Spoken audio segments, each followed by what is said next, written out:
ሰላም ወዳጆቼ እንዴት ናችሁ? ስሜቶቻችን በተለያየ አይነት ምክንያት ተለዋዋጮች ናቸው።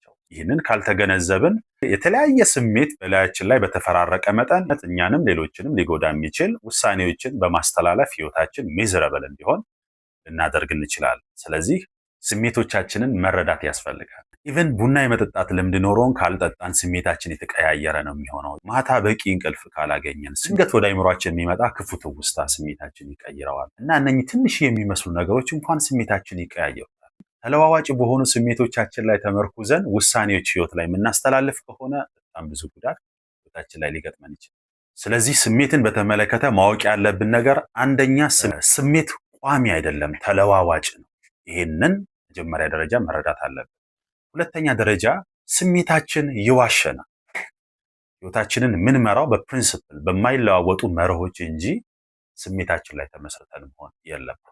የባዶነት ስሜት ፈጣሪ ከኔ ጋር አይደለም ብሎ ማሰብ፣ የሚወደኝ ሰው የለም ብሎ ማሰብ፣ እዚህ ምድር ላይ ራሳችንን በጣም የበታቹ አይነት ሰው አድርጎ የማሰብ አይነት ስሜቶች ይኖራሉ። እነኚህ የስሜት ውሸቶች ናቸው። እችላለሁ፣ ትልቅ አቅም ውስጥ ያለ በዘመኔ ላይ ለብዙዎች የሚጠቅም ትልቅ አሻራ አስቀምጬ አልፋለሁ የሚል አንዴ ያስቀመጥነው መርህ ካለ ይሄንን መርህ ቻሌንጅ የሚያደርግ የስሜት መለዋወጦች ይኖራሉ። ባዶ ነኝ፣ አልችልም አይነት የሚሉ ስሜቶች ሊፈራረቁ ይችላሉ። እነኚህን ልናዳምጥ ያስፈልጋል። አንዴ እንደ ባንዲራ የሰቀልነው መርህ ሊኖረን ያስፈልጋል። ሶስተኛው ልናውቀው የሚገባ ነገር ስሜታችንን ካልተቆጣጠርን ትዳራችንን፣ ህይወታችንን፣ ልጆቻችንን፣ ፊውቸራችንን፣ ስራችንን እና ሌሎችን ነገሮች ልናፈራርስ የምንችልበት ችግር ውስጥ ልንገባ እንደምንችል ፕሪዝን ላይ ወይም ማረሚያ ቤት ላይ በተደረገ አንዳንድ ጥናት የሰው ነፍስ አጥፍተው ማረሚያ ቤት ካሉ ብዙ ታራሚዎች መካከል አብዛኞቹ ሪግሬት ያደርጋሉ፣ ይጸጸታሉ። ለጥቂት ጊዜ ቆሞ አለማሰባቸው ወይም ደግሞ በነበረው የቁጣ፣ የንዴት፣ የብስጭት ስሜት ዶሚኔት መደረጋቸው ነበረ ዋናው ችግራቸው።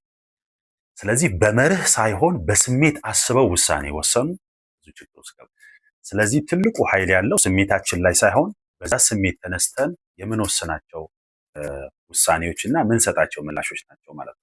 ስለዚህ ስሜታችንን ተቆጣጥረን የተሻሉ ውሳኔዎች እንወስን፣ የተሻለ ፊውቸር እንገንባ የሚል መልእክት ለማስተላለፍ ነው። ሀሳቡን ከወደዳችሁትና መሰል መልእክቶችን ለማግኘት ከፈለጋችሁ ቻናሉን ፎሎ ያድርጉ።